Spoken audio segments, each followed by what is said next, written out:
Muy buenos días, muchas gracias por la amable invitación y por permitirme escuchar dos ponencias tan bonitas, tan importantes como las que se han presentado hasta ahora, ¿no? Nosotros vamos a hablar de un tema que es bastante más agrio, por llamarlo de alguna manera, que es la farmacología de la epilepsia, ¿no? Y claro, es agrio por varios motivos, aquí algunos ya se han comentado. Es la variabilidad clínica que tiene, que se basa en que también tiene una variabilidad fisiopatológica enorme y que muchas veces desconocemos. Y cuando nosotros conocemos algo muy bien, por ejemplo, si yo tengo una faringoamigdalitis, sé que hay una bacteria, voy a la bacteria y me cargo la bacteria y resuelvo el problema. Pero cuando no conocemos lo que está debajo, a los farmacólogos nos resulta muy difícil trabajar. Y esto es un poco lo que pasa en estos cuadros y en otros muchos, ¿eh? Estamos hablando de enfermedades del sistema nervioso central. De hecho, si os fijáis aquí, desde hace, yo qué sé, más casi 100 años, que se descubre prácticamente el primer fármaco eficaz en la epilepsia, que fue un barbitúrico, el fenobarbital. Es verdad que tienen un margen terapéutico estrecho, pero todavía se siguen utilizando algunos de estos fármacos, ¿no? Y luego se produce una curva importantísima de crecimiento en psicofarmacología. Cuando ustedes ven que de un grupo terapéutico o de un grupo de fármacos que va encaminado a tratar una enfermedad hay muchos, solo quiere decir una cosa, que ninguno es perfecto. Ninguno es perfecto. Y por eso tenemos que tener un amplio abanico. Eso es positivo, porque a un paciente le irá bien un fármaco, a otro le irá bien otro, o, como ha comentado el doctor Parra, a veces lo que hay que hacer es asociar medicamentos.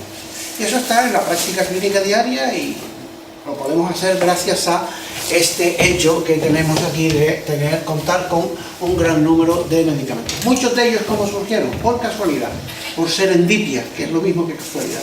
Bueno, la observación de un hecho casual que pone de manifiesto que ese fármaco puede ser antiepiléptico.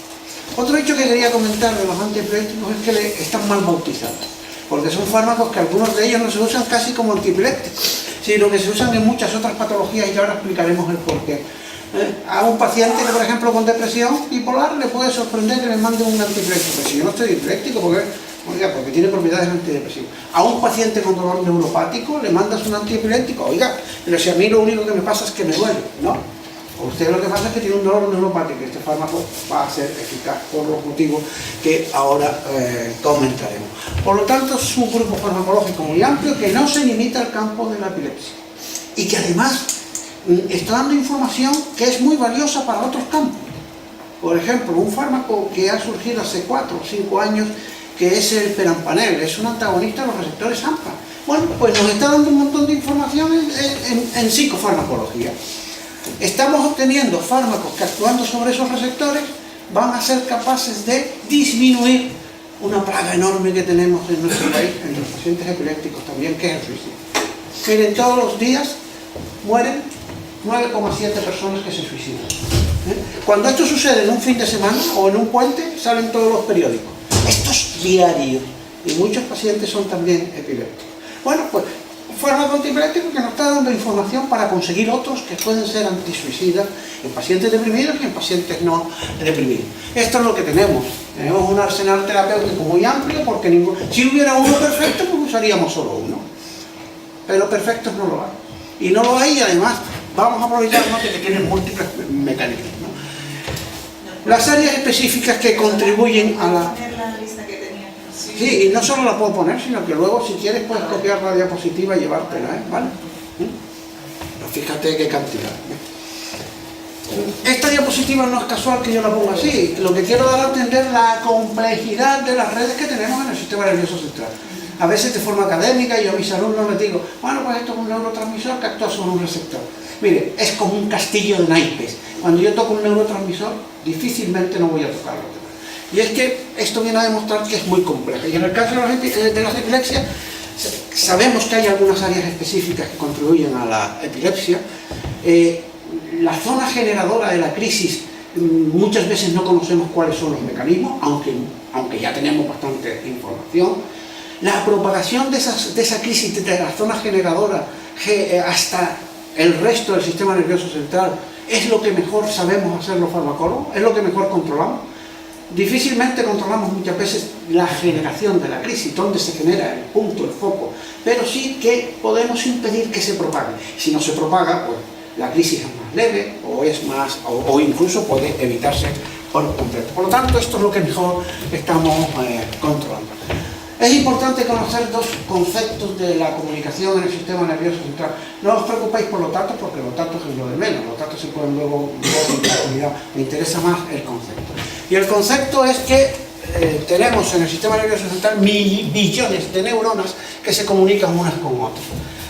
Lo primero que sucede en una neurona para que funcione es que tiene que tener una comunicación intraneuronal por sí misma, eléctrica. Y es eléctrico, es un mecanismo eléctrico. Y luego tiene que comunicarse con la siguiente. Y aquí la comunicación ya no es eléctrica, es una comunicación química. Lanza sustancias neurotransmisoras. Yo os voy a poner un ejemplo. Si yo tengo aquí, me quiero comunicar contigo, puedo meter los dedos en el enchufe, tocar y te dará corriente. Eso no lo hacen las neuronas. Yo meto los dedos en el enchufe y si aquí tengo un bote de sulfúrico, te lo echo, me comunico contigo y te quemo. Si tengo sal, te producirá, si te gusta la sal, placer si te cae en la boca. Si tengo pimienta, si te cae en la boca y te gusta, placer. Si te cae en la nariz, estornudarás. Si te cae en los ojos, te puede irritar en los ojos. Esos son los neurotransmisores. Y quiere decir que puede ser la sal, puede ser la pimienta, puede ser el sulfúrico, el clorhídrico, lo que sea. Y los receptores son los ojos, la nariz o la boca o la piel, donde la pimienta no haría prácticamente nada. Y eso es importante tenerlo en cuenta porque ahí es donde nosotros vamos a saber trabajar. ¿Cómo se produce la transmisión eléctrica, que es fundamental para que el cerebro funcione dentro de una propia neurona? Pues es un cambio iónico, como una batería, como una pila. Cambio iónico. Entra sodio, se despolariza la neurona y se comunica, se produce una corriente eléctrica. Por eso se llama dependiente de voltaje. Es como un cable eléctrico. Cuando llega, lo veis, entra sodio, se produce una despolarización, se comunica, pero esa neurona tiene que recuperarse, se produce la repolarización. Y eso es fundamental. Bueno, pues nosotros sabemos que estos canales por los que se comunican, por los que se produce esa despolarización de la neurona, pueden ser canales patológicos. Y eso es una mala noticia y una buena noticia. Mala noticia, porque si el canal es genéticamente patológico, es decir, que sin llegarle corriente ya se abre y entra sodio y se despolariza, si es patológico genéticamente, eso es malo, porque va a transmitir un impulso superior al normal. Eso es malo, eso no nos gusta. Pero si ese canal es patológico, a lo mejor nosotros podemos conseguir unos fármacos que actúen solo sobre esos canales patológicos. Y eso es bueno, porque me va a respetar a nosotros. Imaginaros que yo tengo un canal de sodio patológico y tengo muchos fármacos que actúan sobre el mismo. Pero si también me actúan sobre los sanos a las mismas dosis que sobre los patológicos, pues me van a parar el corazón o me van a producir un cambio cardiovascular insostenible con la vida. Luego, eso es muy importante tenerlo en cuenta. Es decir, eso que es una mala noticia, esas mutaciones genéticas que hacen que hayan familias de epilépticos en las que el canal del sodio mete muchísimo sodio o el del potasio no lo saca el potasio, pues se van a producir cuadros epilépticos familiares, algunos de ellos muy conocidos y los neurólogos los conocen muy bien. Otro hecho importante, en el sistema nervioso central, todos los sistemas que tenemos en el sistema nervioso central, todos, no conozco ninguno que no sea así, mantienen un equilibrio. Glutámico es un aminoácido excitador, el glutamato es un aminoácido excitador que mantiene un equilibrio con el GABA. Los equilibrios son mucho más complejos, a veces a nivel de un solo receptor, pero en fin, el glutámico es excitador y el GABA es inhibidor. Cuando ese equilibrio se rompe, porque hay más función glutamatérgica que GABérgica, estamos excitando el cerebro. Y pueden haber convulsión, y de hecho pueden haber convulsión. Estamos intentando encontrar fármacos antipsicóticos que potencien el glutamato, porque sabemos que puede funcionar. Y de hecho funcionan. Pero claro, estamos ahí en un límite que desde que subimos lo más mínimo la dosis, el paciente convulsiona. No los podemos usar por ese efecto adverso. Luego el equilibrio, glutamato arriba, excitador, GABA tiene que mantenerse. Tiene que mantenerse. Y eso es importante. Cuando el glutamato supera el GABA, se produce un inicio de las descargas hipersincrónicas de un grupo de neuronas. Es verdad que muchas veces esto sucede cuando tenemos esas alteraciones, esas canalopatías, esas alteraciones de los canales. Y luego la propagación, como os comentaba antes, esto es donde mejor funcionan los fármacos antiepilépticos, controlando la propagación. Es decir, es posible que incluso personas normales estén teniendo descargas hipersincrónicas a lo largo del día, pero están controladas por otros núcleos que las controlan. Bien. Nosotros farmacológicamente vamos a actuar sobre todo sobre la propagación de la descarga. Y con esa diapositiva pues ya tenemos una idea.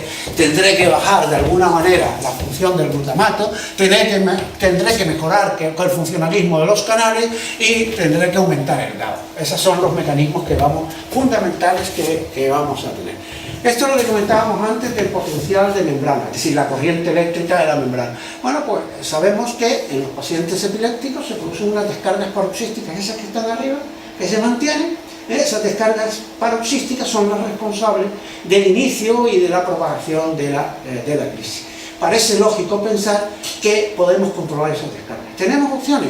Tenemos opciones porque nosotros sabemos que la despolarización se produce por los canales estos de sodio voltaje dependiente, que en condiciones normales funcionan bien, pero que hay pacientes en los que no funcionan bien.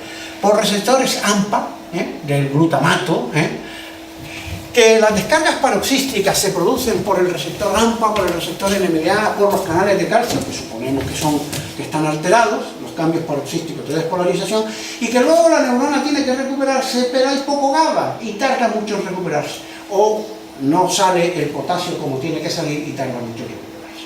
Luego, este que parece un mecanismo complejo nos está dando muchas pistas para saber cómo actúan los fármacos. A modo de resumen tenemos estos cambios paroxísticos de despolarización, la disminución del tono inhibidor GABérgico y el aumento del tono excitador glutamato.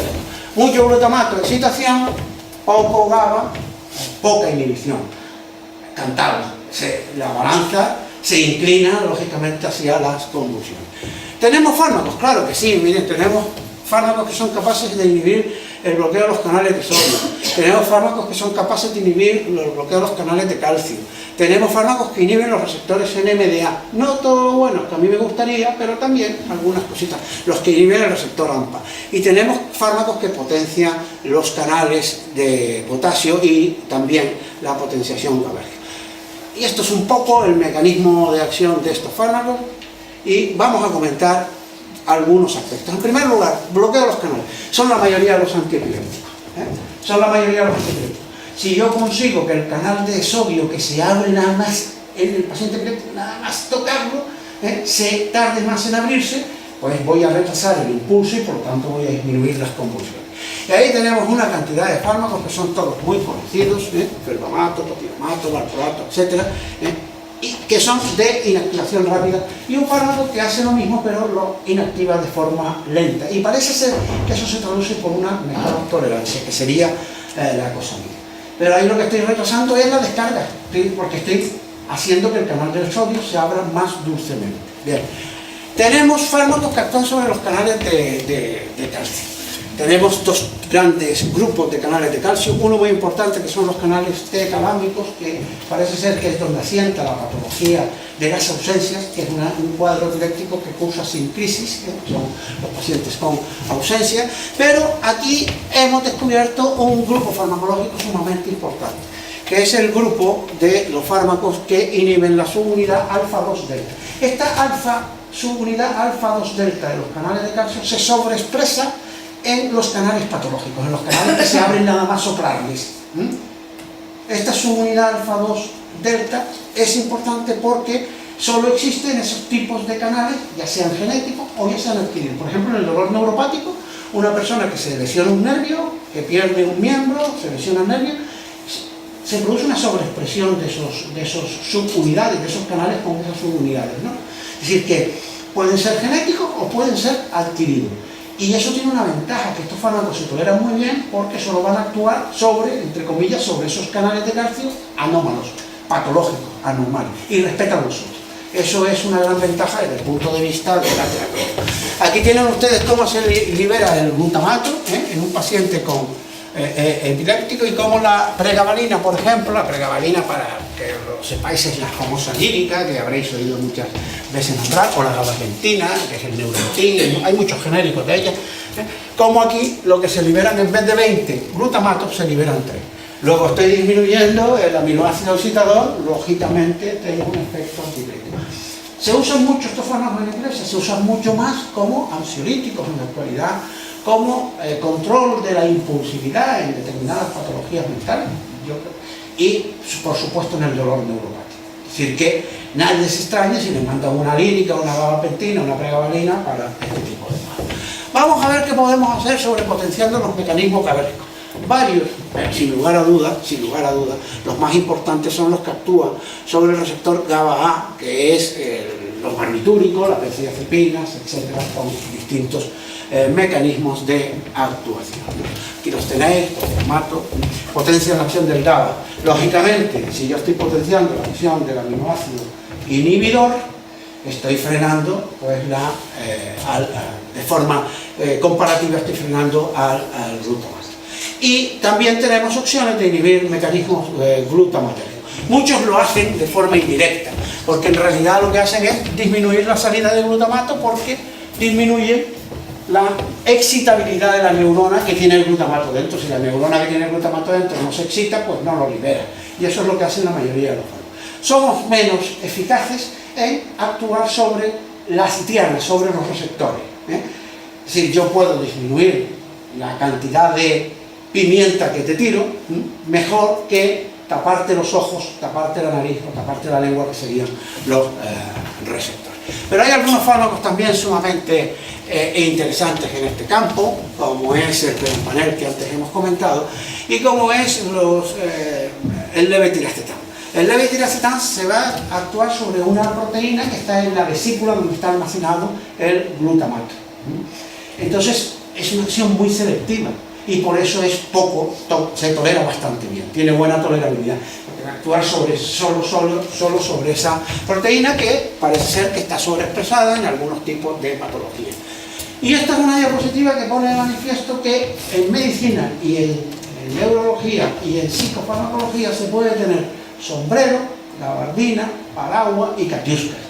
Y los mecanismos de acción de los fármacos también. Antes aquí se nos ha comentado algunos aspectos de Santa Teresa, que hay alucinaciones, hay procesos convulsivos, etcétera, que muchas veces, como veis, pues hay sombrero, gabardina, paraguas, etcétera. Pues lo mismo pasa con los fármacos, pueden actuar sobre distintos mecanismos. Y de ahí la gran dificultad y también la parte de arte que tiene la medicina por parte de los neurólogos de saber utilizar el fármaco más adecuado en cada momento y en cada circunstancia y en cada paciente. Este no es el típico fármaco que dice, ¿a ti qué te lo dijo? Mi vecina Pepi, que vale para otras muchas cosas, si te duele la barriga, si tienes ansiedad, lo que sea, mi vecina. Esto, mucho cuidado con eso, porque eso no es así. Cada paciente necesita su fármaco o su grupo de fármacos. Y esto es muy importante porque los mecanismos son sumamente complejos. De hecho, fijaros que algunos medicamentos no solo no mejoran, en verde son los que mejoran los distintos tipos de crisis, sino que o no hacen nada o los pueden empeorar. Luego tenemos que ponernos en manos del experto, porque es el que sabe utilizar de la mejor manera posible cada uno de estos fármacos. ¿Y por qué se explica esto? Por la gran variedad de mecanismos de acciones que tienen, por la gran variedad de puntos, de dianas que tocan estos fármacos. Y esto es un poquito lo que yo les quería comentar con unas reflexiones que las dejo para ver si ganamos un poquito de tiempo, no sé si nos ganamos tiempo. Porque es muy importante luego las preguntas que queráis hacer. Nada más, y muchas gracias a la participación.